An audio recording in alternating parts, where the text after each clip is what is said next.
Hey guys, we're here with a walkthrough video of 115 Cemetery Road in Dover, this beautiful property. If you're watching this video, you're probably on the other side of Bass Strait, so I'm going to go for a deep dive and try and answer many of the questions that you might have at an inspection yourself. So the home itself is situated in a nice position from the neighbouring properties, so we're fairly central on the land between the road, the river and the homes on either side, and it does have a really good view where it's situated. It's a nice big level area, as you can see. I'll just go out wide around here so you can park dozens of cars and things around. We've got this monster of a shed. Originally this was built by an abalone diver that used to own the property years ago, so that's sort of suitable for huge boats, off-road caravans or anything to go in here. So we're just going inside the shed now, so you can see the size of it. It's quite large, the ceiling's very high. You've got even the two doors on either side are the size of what people would normally have for a off-road sort of caravan scenario. Here's a tractor, potentially they're happy to sell that as an option, as an extra to somebody that wants to buy it after the contract's done, if somebody's interested in that. These guys are going a bit more urban, so they're happy to look at any of the farming type gear as extra purchases after the contract's negotiated. So you can see there, those two roller doors on either side are probably big enough for nearly all boats and off-road caravans to come in either side as well. So the central one is absolutely huge.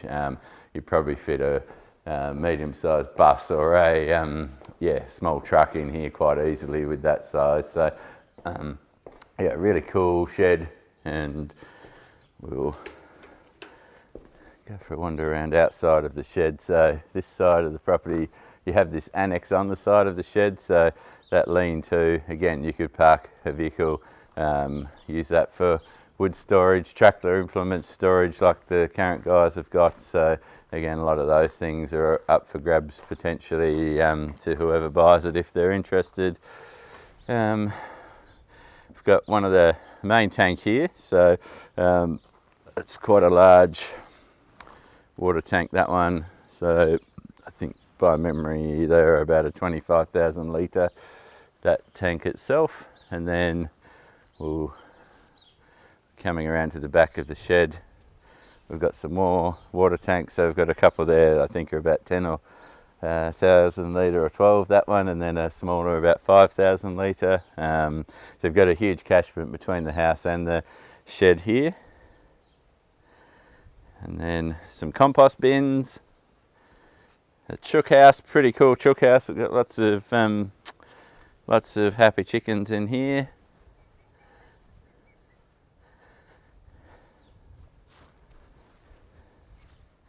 Heading up, we've got a greenhouse, or hothouse as some people might call them.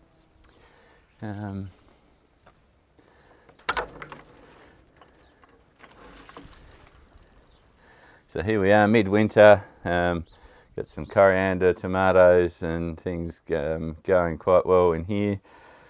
It's a really good setup. You've got the spray irrigation, nice solid frame, and allows you to grow some of the things that people are growing in the northern states down here right throughout the year. Got a couple of raised bed veggie gardens as well, some herbs in there, and then this really cool veggie patch. Now you say, why has it got funny floppy wire on top? That's to keep the possums out. So when possums climb up here, it gets heavy and falls down, they fall back down onto the ground and don't get into your veggie patch. So the owners have really well set this up great. So any veggies you want to grow in here, ideal if you want to put fruit in here as well, it's perfect for that. But yeah, it's a great fenced veggie patch area. So looking at the land, you've got a few ornamentals and some fruit trees dotted around, mostly ornamentals here. Nice, this rear yard area is quite level that I'm walking around now, so looking back towards the house. You've got a slight cut down there to the shed and the house, and then you've got this large paddock, so it's great for kids to play, run around, ride bikes and stuff up on this area here. And then heading up the back, this is up towards the road, so we're going towards the golf course, directly walking north in this direction from the house. You see this small dam at the back here, so some of the driveway water catches and runs down into this one. And we've got the top paddock, which is fenced off over here. So that's a couple of acres in that paddock. Water troughs. You can see the distance from the neighbours in person down there.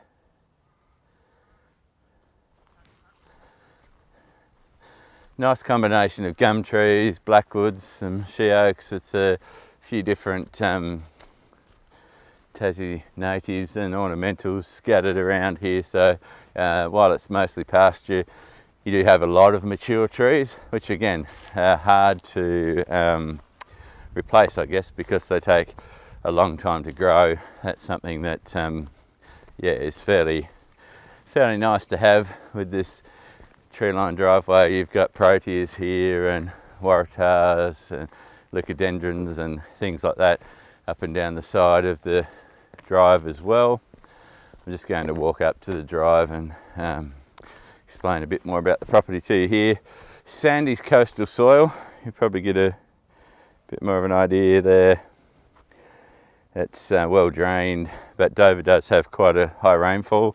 You're around 1200 mils of rain in Dover for the year, so it is, while it's got well drained soil, you've also got quite a bit of rain on the property. So looking out there, we've even got a wedge-tailed eagle flying around, or a sea eagle, one of the out there looking for a fish probably.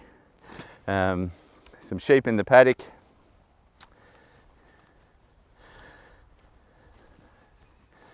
Then heading up here, this fence line's where the second title is. So the second title is an optional extra.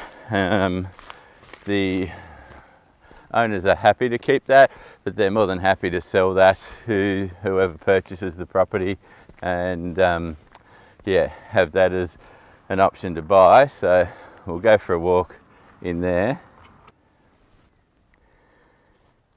So you can see this bit, while it has some fences, isn't fully fenced off. I'll just go for a little walk in here.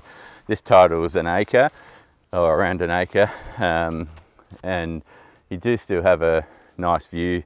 You can see sections of the river and up to the mountain and everything from here. So it's quite a valuable asset. It's just been in a change of zoning. So when the current owners brought it, it was actually accidentally zoned recreational by the council, because the golf course is zoned recreational next door. So it's lightly treed and got some undergrowth through here, but there's a few clear patches, and it's got another access on the other side and got the road frontage. So it's quite easy to have separate. It's also a nice distance from the house, that if you don't want to spend the extra money, it probably doesn't really matter if somebody builds back up here, because of the separation of how far away, and with all the mature trees between. If you wanted to keep your money and not do that, but the beauty of having a couple of titles, sometimes you can do boundary adjustments and do other things with that. So the golf course is just over there, so back up at the top of the driveway is the golf course. So quiet little community golf course. It's actually quite picturesque. It's got stunning views over the water and the mountains, so it's one of the nicest golf courses to walk around that you will get, and you can just walk up the driveway and do that, but it is quite quiet, so there's not a lot of people that play it. So yeah, it's yeah, nice, almost like having no neighbours on that side as well, which is a nice treat to have there. So heading back down the driveway, we've got some solar panels on the roof of the shed. You've probably picked that up already from the right up in the drone photos. The paddocks over to the left, you'll see there's some yards over in there. That's quite well set up for the sheep. So power actually comes in across from the property next door, goes through this one and then over to the neighbouring house as well. So that's just a residential line running into there. So you see where the transformer is on the pole here that goes for the two houses, and this is the end of the power line there.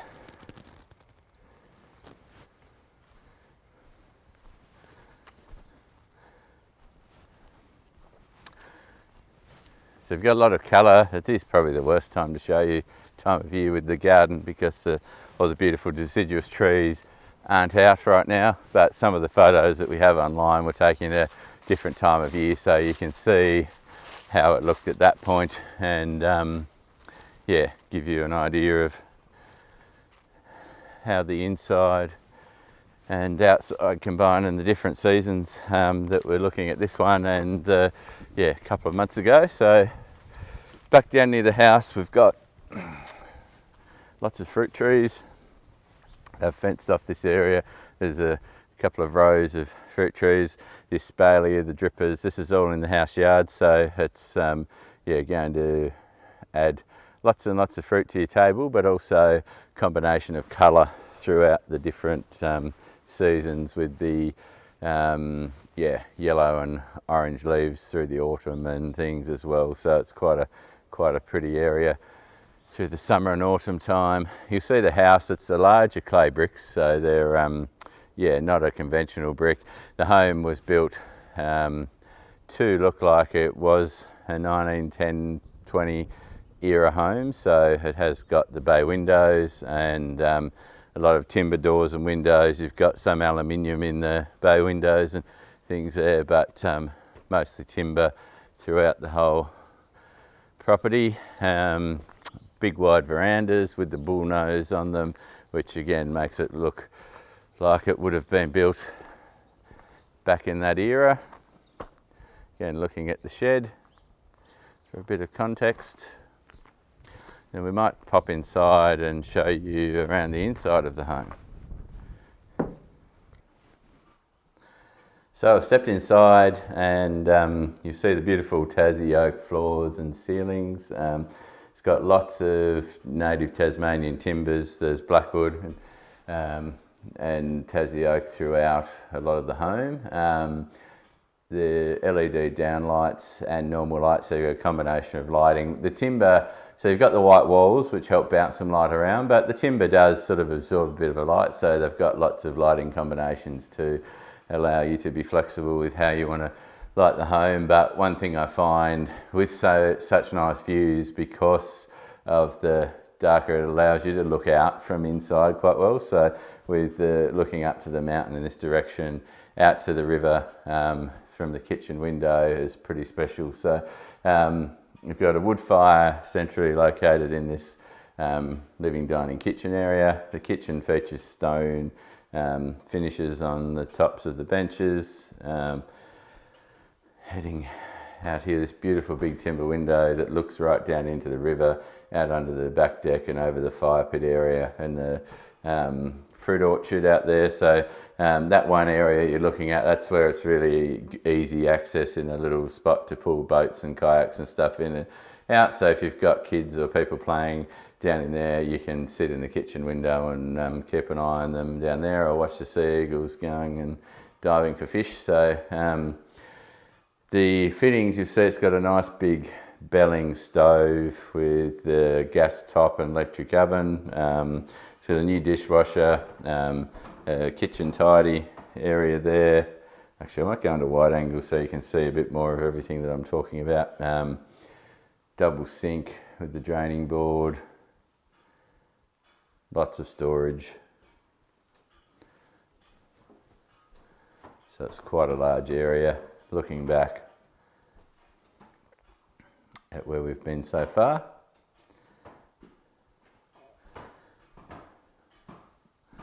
And then additionally, the laundry area is located off of the kitchen, so that's got separate access out, but there's a shower in the laundry. A lot of people that are divers in this part of the world, crayfish, abalone people, they build showers, extra showers, so hence this one's got an extra shower near the back door. So if you've come in from being out in the water, or a garden, if you're a keen gardener, you can actually go to the toilet, have a shower and stuff out in this area before you come inside the home. We're just going to go into the pantry now.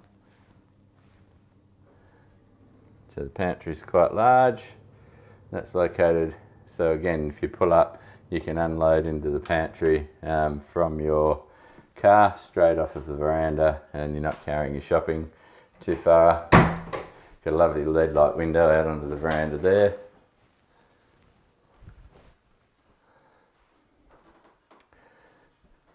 And the powder room out here as well. So it's quite a good layout. You can see the view from the laundry sinks, pretty nice as well. So Dover is abundant with, I guess, some amazing fishing and seafood experiences. So it's one of the areas you can go catch cocky salmon and flathead and Atlantic salmon, a lot of bream and different fish just straight out here in the river. The bay is sheltered, so you can go in a kayak or a little runabout or dinghies right around the bay. You don't get swell inside the bay and the heads, so it's a great big wide open bay to explore, and lots of nice beaches and things, so you can spend a lot of time there. There's abalone and crayfish and scallops and all sorts of things in the bay, so you can dive and fish for a lot of different things. It's not just line fish like many other places have. It's sort of been the birthing home of the Atlantic salmon industry in Tassie, so there are some salmon land bases and sea bases in the bay, but mostly out in the channel beyond. If you're heading out into the channel, more fishing, and you can head out around Bruny Island or head down south if you're wanting to go tuna fishing or striped trumpeter, or on a flat day you can head around the southwest coast and explore all the rugged wild areas of southern Tassie from here. So it's a pretty cool place to be. From Hobart we're just over an hour. Huonville we're about 40 minutes, so about an hour and 10, probably a bit less, shooting through into Hobart with a direct run, but it's say an hour and 10, and that'll allow for peak hour and a bad run, I guess. You've got double doors out onto this veranda area at the back here. We'll have a look at all of that once we go around outside. Got a Dakin reverse cycle split system in here. Storage under the staircase. Goes quite a way back in there, so handy for lots of large storage items. And the whole way is storage on the right.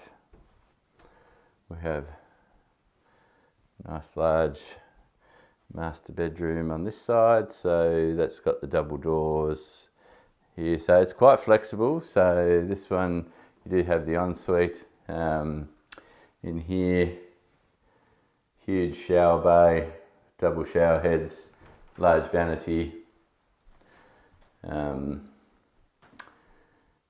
heated towel rails, toilet with a view.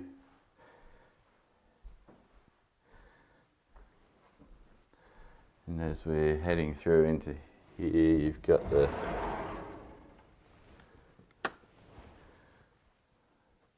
small walk-in. Well, it's quite a high walk-in because the ceilings are high throughout the home, which again you don't find a lot of in Tassie, but because this one's built with the reproduction style, they've gone with the nice high ceilings, so you've got extra storage in all of those cupboards that reach up higher than what you would find in a normal house. So it's a 27 or 9 foot ceiling. Another bedroom on this side. No built-ins, so you'll notice that just to fit in with the reproduction era of the home. Because there weren't built-ins back in the days that this style of architecture was there. That allows you to bring in pieces like blackwood or oak or cedar type furniture to fit within the style of the home much better. We've got the French doors out again here. Love the beautiful timber windows that you see right throughout. So another storage cupboard. We've got an internal subboard inside as well. This bathroom is quite special. You've got the clawfoot bath sitting in that bay window, looking out over the view.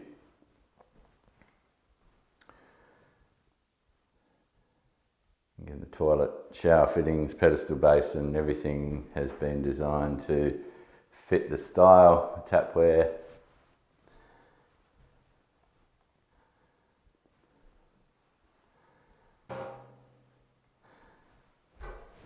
So the bathroom is on the eastern side. These two bedrooms to the right hand side of the hallway are on the northern side, and the master on the southern side. So that's just a bit of orientation if you're looking at the floor plan or trying to work things out. Now heading upstairs,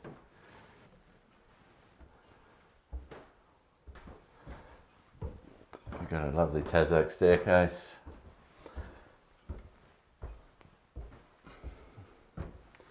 And a huge room up here. So this could be a master suite as well, quite easily. Like you've got your lounge bed. So it depends on how you prefer to set it up. You see the panel heaters. You probably spotted a couple of others of those as we walk around. So there's a nice water view from up here. Out of this is one of the aluminium windows. So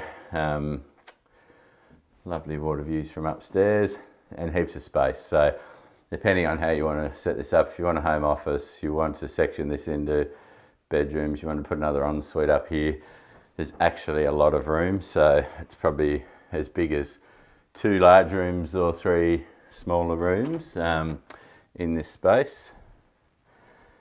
Now I just wanted to show you a bit of the storage in here. Sorry, here we go, found the light. So you can see it's got the insulation there. You've got some boards down to store and walk around on here. See how well it's framed. It's got the insulation, isolation combination. They're wool bats, so extra thermal quality with those. So it's quite a well designed home. Lots of space if you want to do en-suites on either end up here. There's heaps of height still, so that'd be very easy to do off of either end. So if you wanted to make 2 more sort of suites upstairs and put an en-suite in either end, you could do that with the roof space that is there. Same on this end, so you've got plenty of room to do that at the property. Lots of storage. So again, you can see how well it's constructed and insulated.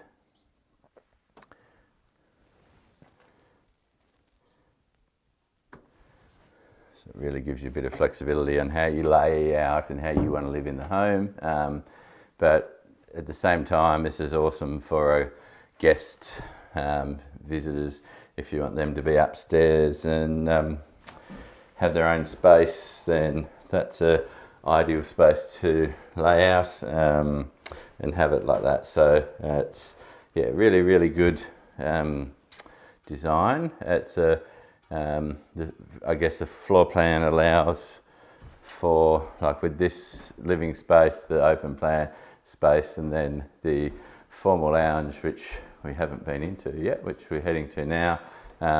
You've got a fair bit of flexibility as to how you use the living areas. So this one, again, if you wanted to have heaps of bedrooms, you could have it as 5 or 6 bedrooms, or however you want to sort of set up. But yeah, this room could be used for anything, but it is on the northern side. It's a very sunny room, and if you see the ducted the heat coming through from the other rooms into here, but this one, yeah, does really warm up quite well with that northern sunlight.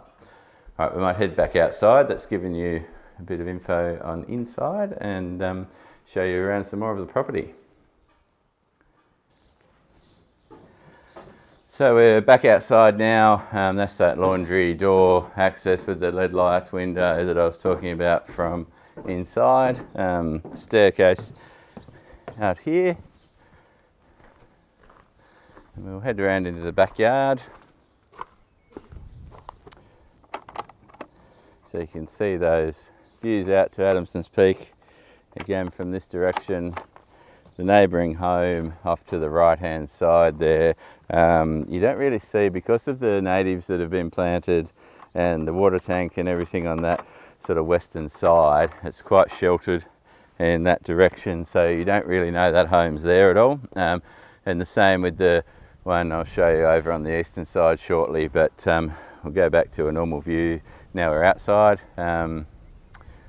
Beautiful big stringy barks and peppermints mostly dotted around this property, which are two of our gum tree types in Tasmania. You've got your septic tank out in this rear direction of the home, so it's self-sufficient from septic and water. You've got mains power, and that's really it from a connection point of view. So you're holding costs and things here. You're obviously supplying a lot of your own food, and yeah, you don't have too many outgoings compared to many other places where you might live. I love the big wide steps out here, sort of triple width down onto the rear area, and this outside deck or veranda, sorry, is so wide that you look down over the dam out to the little islands in the river mouth, and out to the mountain and everything in the distance. So it is quite a special position. Great place for the outdoor entertaining.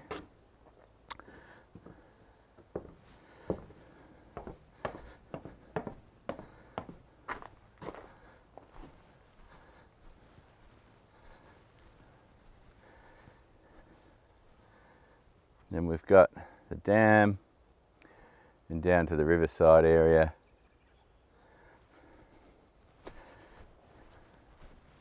Down below us. So you can see all these fruit trees, many of them they're on this espalier to train them, so they're going along here. Got the dripper system set up with the water, so it's quite a well set up property really. There's one that you can just come in and enjoy, and not be having to do heaps and heaps of work to set things up. So it's had a couple of lots of fairly fussy owners do quite a bit to it over the last 15 years, so it's certainly in great condition. So the neighbouring home over on this side you can just see now, so with all these wattles and gum trees between the home, you don't really see that. You see a little bit of it from the driveway in one spot, but not much. So it's only when you can come down the front area where you can even get any look towards that one. This is sort of an easy way down to the water frontage, I guess, heading down here. The owners have fenced off so you can keep the stock away from the water. So it gives you a good, easy defining area between the foreshore reserve. So when we're talking about the 14 acres, that's just in the title. There's the land outside of that, there's a 30-metre foreshore reserve that is owned by the government. That foreshore reserve is Crown land, so you don't own that, but you can use it. It's public land, you just can't build things on it, but you can certainly walk across it to get to the water. Other people can pull up a canoe on it or something, or a dinghy as well, so you don't own exclusive rights to the land in front of you. However, yeah, you're not going to get a lot of that in this area really. You will find the little boats going up and down here, and some of the fishing boats more K or so upriver here. There's about half a dozen or so of them that do more upstream from there. So yeah, quite a nice section of the riverside down in here.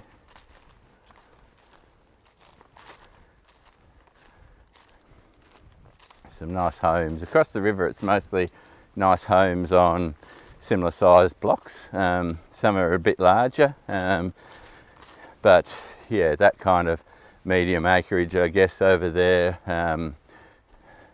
directly opposite, and then along a little bit you've got the Rivers Run, which has got a really nice accommodation and a restaurant there, so somewhere that you can head over for dinner.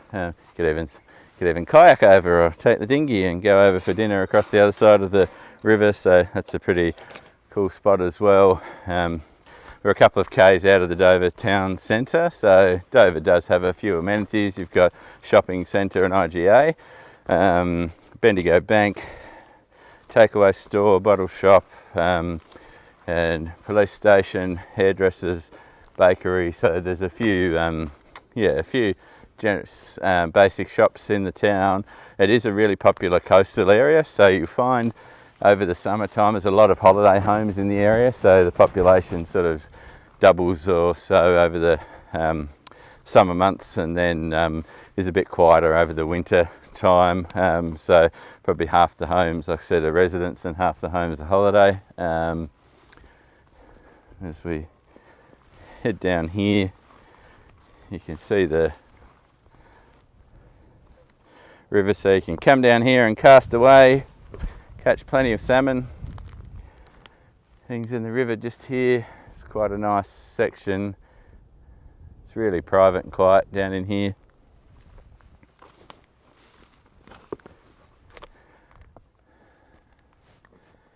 That's the Rivers Run just across there, where you can see the Silver Jetty. And there's multiple little islands in between here, so lots of places to explore. And yeah, you feel like you're in your own world down around here, so nice little bit of foreshore. Quite rare combination, I've probably said it a couple of times, but character, waterfront, privacy, large shed, nice home. They're some of the main things I've been asked for 20 years in real estate, and you just don't get that combination. You get 3 a lot of the time, but all the things that are on offer here are quite rare to have. If you find this combination closer to Hobart, it's probably double, triple the price the closer you get up to the city, so you're getting really good value for money by being that hour out. And look, it is there's wireless NBN in the area. There's also a lot of people who run with Starlink as well, so you've got options from an internet point of view. We've got good service with mobile phone coverage down here, and there is a reasonable amount of employment in the area, mostly through the fish farms. They employ a lot of people and the businesses that support them, so there's quite a few smaller businesses that support the fish farms as well. So that's the most of the bottom paddock. We just go along here to the side boundary and then back up beside the neighbour, so that gives us a good idea of the lower section of the property. So we're up at the dam, it's down below the house. This is the larger dam on the property. Got some good catchments coming into it, and it's quite a pretty view of the house from down here as well. Just looking you back around the waterfront, that's the side boundary heading down there. You can look across to those little islands. You can see it really is like a parkland feeling as you wander around the property, with the different trees that are both natives and ornamentals that have been planted. Would make an awesome vineyard or wedding centre or something here. It's just one of those special spots that you sort of get to enjoy and almost pinch yourself how nice it is when you wander around down here. So hopefully we answered a lot of questions for you. If you've got any more, please reach out. But yeah, hopefully that gives you lots more insights into the property, and we might be able to see you here in person over the next few days.